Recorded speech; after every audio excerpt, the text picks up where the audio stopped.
ನೋಡಿ, ನಮ್ಮ ಯಾವ್ದು Magadi MLA mister SC Balakrishna ಮಾಡಿರುವಂತ ಅಕ್ರಮಗಳನ್ನ ನೋಡಿ. ಇದು ತಾವರೆಕೆರೆ ಕುರುಬ್ರಳ್ಳಿ ಗ್ರಾಮದ ಸರ್ವೆ ನಂಬರ್ 158. ಇದು ಸುಮಾರು ಒಂದು 80 ವರ್ಷಗಳಿಂದ ಸ್ವಾಧೀನ ಇದ್ದಾರೆ ಇವರು. ಸುಮಾರು ಒಂದು 8 ಎಕರೆ ಸ್ವಾಧೀನದಲ್ಲಿದ್ದಾರೆ, ಒಂದು 2 ಎಕರೆ 4 ಜನ ಸ್ವಾಧೀನದಲ್ಲಿದ್ದಾರೆ. ಈಗ ಇವನು ಯಾವನ ಕಳ್ಳ ಕರೀಮ ಯಾರು ಬಂದ್ರು, ಮಿಸ್ಟರ್ ಬಾಲಕೃಷ್ಣ ಬಂದ್ರು. ಇದಕ್ಕೇನು ಮಾಡಿದ್ರು, ಇದೇನಿದೆ 158 survey number, Kurubarahalli survey number ಇದೆಯಲ್ಲ, ಇದು 158 ಸರ್ವೆ ನಂಬರಲ್ಲಿ ಸುಮಾರು 96 ಎಕರೆ ಸರ್ಕಾರಿ ಗೋಮಾಳ ಜಾಗ ಇರುವಂತದ್ದು. ಈ ಸರ್ಕಾರಿ ಗೋಮಾಳ ಜಾಗವನ್ನ ಡೈರೆಕ್ಟ್ ಆಗಿ 2024-25 ಕ್ರಯ ಅಂದ್ಬಿಟ್ಟು ಏನ್ ಮಾಡ್ತಾರೆ ಇವರು, ನಮ್ಮ ಕಿಲಾಡಿ ಬಾಲಕೃಷ್ಣ ಅವರು ಒಂದು 7.5 ಇಂದ 8 ಎಕರೆಯಷ್ಟು ಜಾಗವನ್ನ ಡೈರೆಕ್ಟ್ ಆಗಿ ಏನ್ ಮಾಡ್ತಾರೆ, ಅವರ ಹೆಂಡತಿ ಆದಂತ ಯಾರಿದು ಅಷ್ಟು ನನಗೆ ಮಾಹಿತಿ ಇಲ್ಲ, ನನಗೆ ಗೊತ್ತಿಲ್ಲ, ನನಗೆ ಬೇಕಾಗೂ ಇಲ್ಲ. ಅವರು ಲತಾ ಬಾಲಕೃಷ್ಣ ಅವರ ಹೆಸರಿನಲ್ಲಿ ಕ್ಲೀನಾಗಿ ಖಾತೆಯನ್ನ ಕುಂಡಿಸ್ಕೊಬಿಟ್ಟವ್ರೆ. ಹಿಂಗೆ ತಗೋತೀನಿ ನೋಡಿ, ಲತಾ ಬಾಲಕೃಷ್ಣ ಅವರ ಹೆಸರಿನಲ್ಲಿ 233, 234, 235, 236 ಅಂತ ಕೋಡಿ ಮಾಡಿ ಅವ್ರ ಹೆಸರಲ್ಲಿ ಲತಾ ಬಾಲಕೃಷ್ಣ ಅನ್ನೋದನ್ನ ಇದನ್ನ ಕೂರಿಸ್ಕೊಬಿಟ್ಟವ್ರು, ಸರ್ವೆ ನಂಬರ್ನ ಕೂರಿಸ್ಕೊಬಿಟ್ರು. ಇದು ಸುಮಾರು ಒಂದು 80 ವರ್ಷಗಳಿಂದ ಸ್ವಾಧೀನದಲ್ಲಿದ್ದಾರೆ ಇವರು. ಈ ಮನೆಯನ್ನ ನಾಳೆ ಒಡೆದಾಕ್ತೀನಿ ಬಂದು ಅಂದ್ಬಿಟ್ಟು 2 ದಿವಸದಿಂದ ಅವ್ರಿಗೆ ಫೋನ್ ಮಾಡೋದು, ಥ್ರೆಟನ್ಸ್ ಮಾಡೋದು, ಮಾಮೂಲಿ ಚೇಳಗಳು ಇರ್ತಾರಲ್ಲ, ಬಾಲಕೃಷ್ಣ ಅಂದ್ರೇನೆ ರೌಡಿಸಮ್ ಮಾತು, ಒಂಥರ ಗುಂಡಾಗಿರಿ ಮಾತು.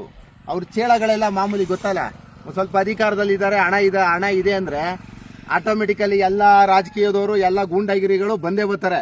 ನೋಡಿ, ಇವರು ಸುಮಾರು ವರ್ಷಗಳಿಂದ ಮನೆ ಕಟ್ಕೊಂಡಿದ್ದಾರೆ. ಈ ಮನೆನ ನಾಳೆ ಡೆಮಾಲಿಷ್ ಮಾಡಕ್ ಬರ್ತಾರಂತೆ.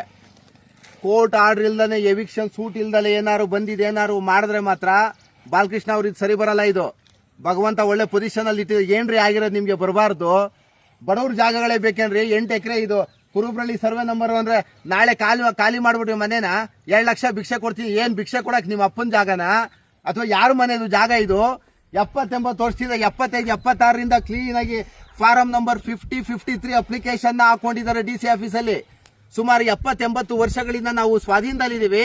ನಮ್ಮ ಹೆಸರಿಗೆ ಖಾತೆ ಬದಲಾವಣೆ ಮಾಡಿ ಅಂತ DC ನಲ್ಲಿ ಅಪ್ಲಿಕೇಶನ್ ಹಾಕೋತೀವಿ. ಯಾರು ಸರ್ಕಾರಿ ಗೋಮಾಳ ಜಾಗಗಳು ಇರ್ತಾರೆ, ಸುಮಾರು ಇದ್ರಲ್ಲೂ ಸಹ 158 ಸರ್ವೆ ನಂಬರ್ ಸುಮಾರು 96 ಎಕರೆ ಜಾಗ ಇದೆ. ಇದರಲ್ಲೂ ಒಂದು 10-11 ಜನಕ್ಕೆ 3 ಎಕರೆ 20 ಕುಂಟೆ, 1 ಎಕರೆ 20 ಕುಂಟೆ ಮಾನ್ಯ DC ಅವರು ಅವ್ರಿಗೆ ಖಾತೆಯನ್ನ ಮಾಡಿಕೊಟ್ಟಿದ್ದಾರೆ. ಏನು ಅಪ್ಲಿಕೇಶನ್ ಹಾಕೊಂಡಿರ್ತಾರೆ, ಸುಮಾರು ಒಂದು 50-60 ವರ್ಷದಿಂದ ಪೊಸಿಷನ್ ಇದ್ದಾರೆ, ಮಾಡಿಕೊಟ್ಟಿದ್ದಾರೆ. ಈಗ ಅದ್ಯಾವುದೋ ಪಾಪ ಪಕ್ಕದಲ್ಲಿ ಒಂದು ಅಜ್ಜಿ, ಇದ್ಯಾವುದೋ ಅಜ್ಜಿ ಮನೆ ಕಟ್ಕೊಂಡಿದ್ದಂತೆ ಏಕಾಏಕಿ ಹೊಡೆದಾಕ್ತಾರಂತೆ. ಯಾರೋ MLA ಆದ ಮಾತ್ರಕ್ಕೆ ಏನ್ ಬೇಕಾದ್ರೂ ಮಾಡ್ಬೋದೇನ್ರಿ ಮಿಸ್ಟರ್ ಬಾಲಕೃಷ್ಣ ಅವರೇ? ನಿಮ್ಮ ಅಧಿಕಾರ ಅಂತಸ್ತು ಇತ್ತು ಅಂದ್ರೆ ಸಾರ್ವಜನಿಕರ ಮೇಲೆ ದರ್ಪ ತೋರ್ಸಕ್ಕಲ್ಲ. ನಿಮ್ಗೆ ಅಧಿಕಾರ ದೌಲತ್ ಇತ್ತು ಅಂದ್ರೆ ನಿಮ್ಮ ಮನೆಯಲ್ಲಿ ಇಟ್ಕೊಳ್ಳಿ ಆಯ್ತು. ನಿಮ್ಮ ಅಧಿಕಾರ ದೌಲತ್ನ ಕೇಳೋದು ಯಾರು?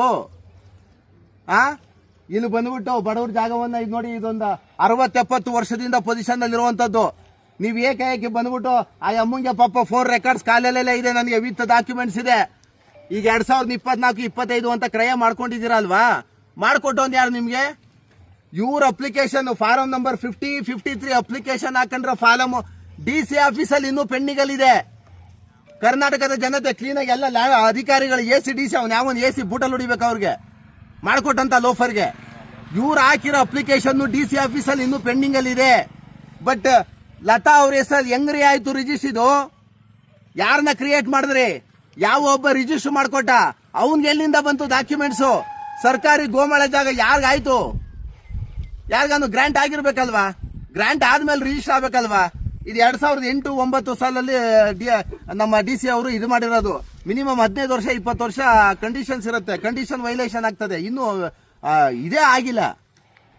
ಇವರೇ ಇನ್ನು ಪಾಪ ಅಪ್ಲಿಕೇಶನ್ ಕೊಟ್ಬಿಟ್ಟು ಪೆಂಡಿಂಗ್ ಅಲ್ಲಿ ಇದೆ. ಇನ್ನು ಇವ್ರಿಗೆ ಸಾಗುವಳಿ ಚೀಟಿನೇ ಬಂದಿಲ್ಲ. ಇನ್ನು ಬಂದಿಲ್ಲದೆ ಇರೋ ಅಪ್ಲಿಕೇಶನ್ಗೆ ಡೂಪ್ಲಿಕೇಟ್ ಡಾಕ್ಯುಮೆಂಟ್ಸ್ ನ ಕಿತ್ಕೊಂಡು ಮಾಡ್ಕೊಂಡು ನೀನ್ ಹೆಂಗಯ್ಯ ಮಾಡ್ಕೊಂಡ್ರೆ ಹೆಂಗ್ ಸಾಧ್ಯ ಇದು?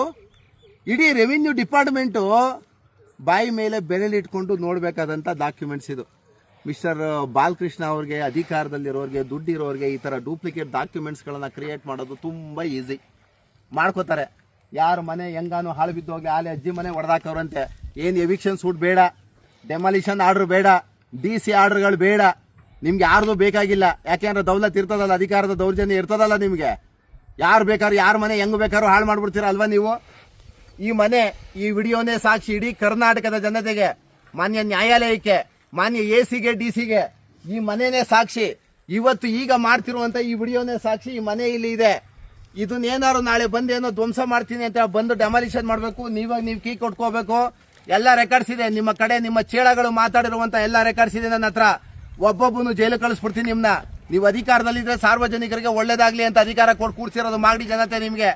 ಇಲ್ಲಿ ಯಾವ್ದೋ ಕುರುಬ್ರಲ್ಲಿ ಬಂದ್ಬಿಟ್ಟು ಒಂದೆರಡು ಎಕರೆ ಲೂಟಿ ಮಾಡ್ಕೊಂಡು ಒಂದ್ 50 ಕೋಟಿ 100 ಕೋಟಿ ದುಡ್ಡು ಮಾಡ್ಕೊಳಕಲ್ಲ ಸರ್ಕಾರ ನಿಮ್ಗೆ ಅಧಿಕಾರ ಕೊಟ್ಟು ಕೂರ್ಸಿರುವಂತದ್ದು.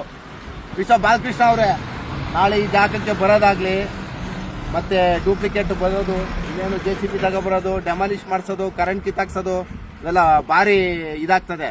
ನಿಮ್ಮಲ್ಲಿ ಕಾನೂನುಬದ್ಧವಾಗಿತ್ತು ಅಂದ್ರೆ ನಾಳೆ ಅಪ್ಲಿಕೇಶನ್ ಹಾಕ್ಸಿದೀನಿ. ನಿನ್ನೆ ನೀವು ಹೇಳಿರೋದು, ನಿನ್ನೆ ಅವ್ರು ನನ್ನ ಹತ್ರ ಬಂದಿದ್ದಾರೆ. ಎಲ್ಲ ಅಪ್ಲಿಕೇಶನ್ ನೀವೇನು ತಹಶೀಲ್ದಾರ್ ಕೋರ್ಟಲ್ಲಿ ಎಸಿನಲ್ಲಿ RRT ಹಾಕೊಂಡಿದ್ದೀರ ಎಲ್ಲ ಡಾಕ್ಯುಮೆಂಟ್ಸ್ ಕಾಪಿ ಅಪ್ಲಿಕೇಶನ್ ಹಾಕ್ಸಿದೀನಿ. ಬೆಳಗ್ಗೆ ನನ್ನ ಕೈಗೆ ಸಿಗುತ್ತೆ. ನಿಮ್ದೇನೇ ಇದ್ರು ಕಾನೂನುಬದ್ಧವಾಗಿ ಎವಿಕ್ಷನ್ ಸೂಟ್ ಹಾಕೋಬೇಕು, ಖಾಲಿ ಮಾಡ್ಸೋದು, ಡೆಮಾಲಿಷನ್ ಆರ್ಡರ್ ತಗೊಂಬರ್ಬೇಕು. ಆಮೇಲೆ ನೀವೇನಾರು ಮಾಡ್ಕೊಳ್ಳಿ. ನಿಮ್ದೆಲ್ಲ ತೆಗೆದಿದ್ದೀನಿ. ಈಗ ನಿಮ್ಮೆಲ್ಲ ತಳೆ ಬುಡ ಎಲ್ಲ ತೆಗಿತೀನಿ ನಾನು. ಬೀದಿಗೆ ತಂದು ನಿಲ್ಸೋಣ ನಾಳೆ ಸೀದಾ ಇದೇ ಡಾಕ್ಯುಮೆಂಟ್ಸ್. ನಾಳೆ ಡಾಕ್ಯುಮೆಂಟ್ ಕೈ ಸಿಕ್ಕಕ್ಕೆ ಸೀದಾ ರೆವಿನ್ಯೂ ಚೀಫ್ ಸೆಕ್ರೆಟರಿ ವಿಧಾನಸೌಧದಲ್ಲಿ ನಾನು ಇರ್ತೀನಿ. ನಿಮ್ದೇನಿದ್ರು ಉತ್ತರ ಅಲ್ಲಿ ಕೊಡ್ ಬನ್ನಿ. ಬಡ ಜನರ ಮೇಲೆ ದೌರ್ಜನ್ಯ ಎಲ್ಲ ಮಾಡೋದು ದಯಮಾಡಿ ಈ ಜಾಗದಾಸೆನ ದಯಮಾಡಿ ಬಿಟ್ಬಿಡ್ರಿ. ನೋಡಿ ಅವರು ಕ್ಲೈಂಟ್ ಮಾತಾಡ್ತಾರೆ ನೋಡಿ. ನಮಗೆ ಮನೆ ಬಿಡಿ ಅಂತ 12 ದಿವಸದಿಂದ ನಮಗೆ ತುಂಬ ಹಿಂಸೆ ಕೊಡ್ತಾವ್ರೆ ಸರ್. ಅದು ನೆನ್ನೆ ಮನೆ ಹತ್ರ ಹೋಗಿದ್ರು ನಮ್ಮ ಜಾಗದಲ್ಲಿ ಹೆಂಗೆ ಮನೆ ಕಟ್ಟಿದ್ರ, ನಮ್ಮ ಮನೆ ಅದು, ಬಿಟ್ಟು ಹೋಯ್ತಾ ಇರಬೇಕು ನೀವು, 2 ದಿನ ಟೈಮ್ ಕೊಟ್ಟಿರೋದು ನಾನು ಅಂತ ಹೇಳಿದ್ರು ಸರ್. ಲಾಯರ್ಗೆ ಬೆಳಗ್ಗಿಂದ ಫೋನ್ ಮಾಡ್ತಿದ್ದಾಗ ಸರ್, ಮನೆ ಹುಡುಕ್ತಗ ಇವತ್ತು ಸಾಯಂಕಾಲ ನಮ್ಗೇನೇ ಇದ್ರು ಅಪ್ಡೇಟ್ ಕೊಡಬೇಕು, ಇಲ್ಲ ಅಂದ್ರೆ ಮನೆ ಖಾಲಿ ಮಾಡಿಸ್ತೀವಿ, ಒಡ್ಸಾಕ್ತೀವಿ ಅಂತ ಬೆದರಿಕೆ ಆಗ್ತಿದ್ದಾಗ ಸರ್.